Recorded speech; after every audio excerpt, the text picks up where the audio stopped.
এটাকে আমরা ঝিনুকের চাচা বলি।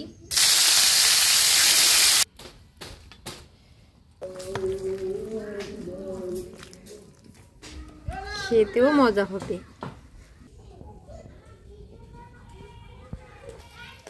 বাড়িতে মাছওয়ালা এসে মাছ দিয়ে গেছে, সিলভার মাছ 4 কেজি হবে। এটাকে আমরা ঝিনুকের চাচা বলি, কেউ খাপড়ি বলে, কেউ বাকট বলে। মাছের এই আঁশগুলো উঠাতে কিন্তু খুব ভালো হয়। দেখেন আমি কিভাবে মাছের আঁশগুলো উঠাচ্ছি।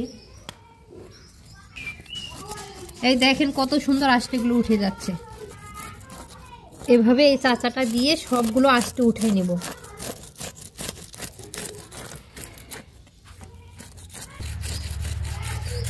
এই আঁশগুলো আগে উঠে নিলে কি হয়, মাছটা কাটতে ভালো হয়, পিসটা করতেও ভালো হয়।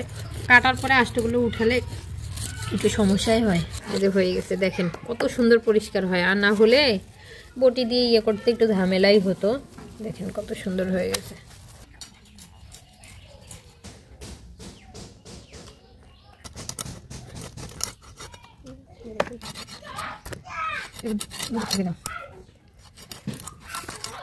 আর এই তো রান্নার সব কিছু রেডি করে নিছি।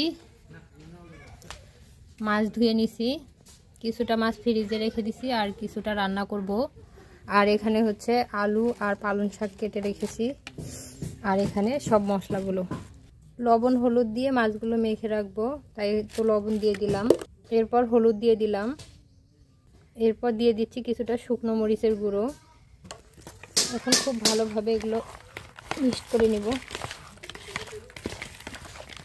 প্রথমে চুলায় আগুন ধরিয়ে দিচ্ছি।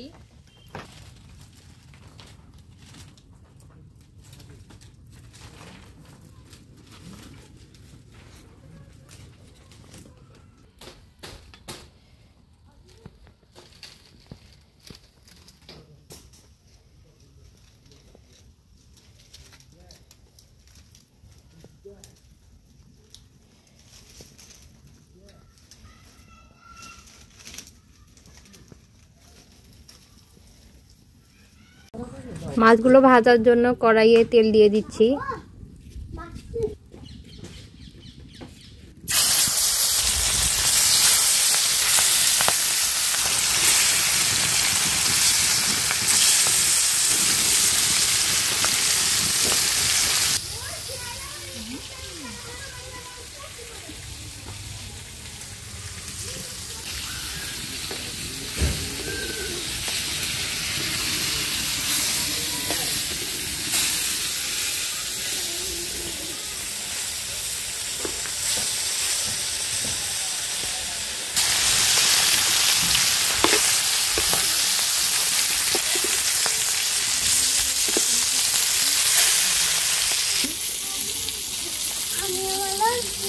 হয়ে গেছে ভাজা, খুব বেশি ভাজবো না, একটু হালকা করে ভাজবো।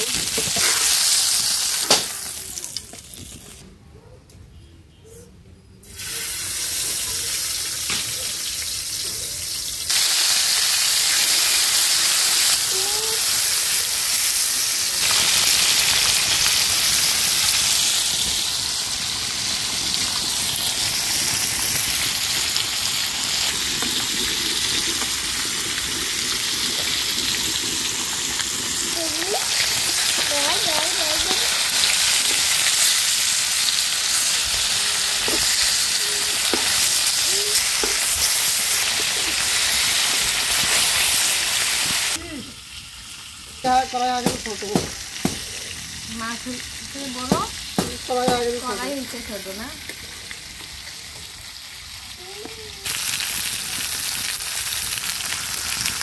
এখানে উঠেনি, এটা নতুন কড়াই, তাই এই যে সিল দেওয়া। তেলটা আগে দিয়ে দিলাম, এখন ভালো ফ্রেশ তেল দিচ্ছি। পেঁয়াজ কুচি দিচ্ছি, একটা কাঁচামরিচের খালি,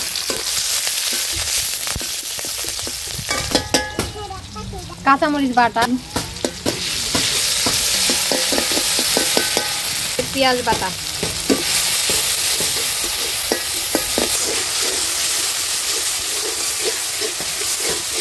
হলুদ গুঁড়ো,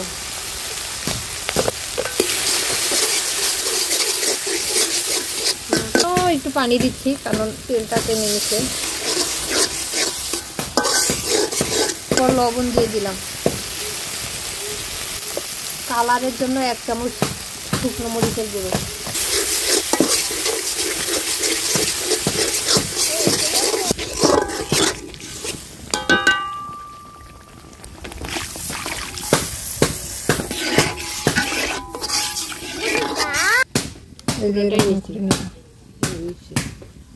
আলুগুলো দিয়ে দিচ্ছি।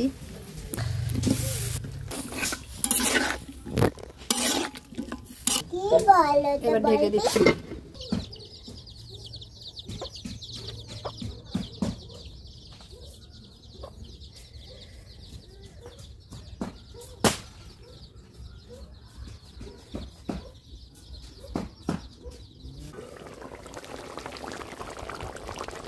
আলুটা সেদ্ধ হয়ে গেছে, এখন আরো কিছুটা পানি দিয়ে তারপর মাছটা দিয়ে দেব। প্রথমে মাথাটাই দেই, এখন মাছগুলো দিয়ে দিই।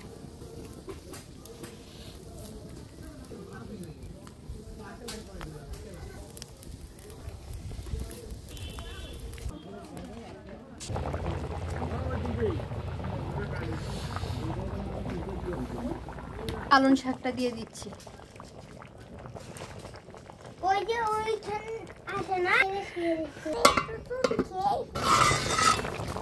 আর এই তো রান্না হয়ে গেছে প্রায়। এখন ধনেপাতা কুচি দিয়ে দিচ্ছি। ঝোলটা আর একটু কমাতে হবে।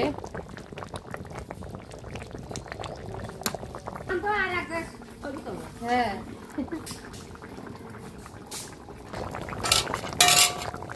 এই তো রান্না হয়ে গেছে, এখন বাটিতে ঢেলে নিব।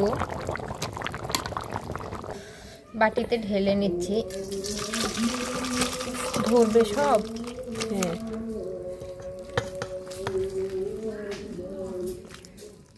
দেখুন রান্না আমার হয়ে গেছে। রান্নার কালার কতটা লোভনীয় আসছে, খেতেও মজা হবে।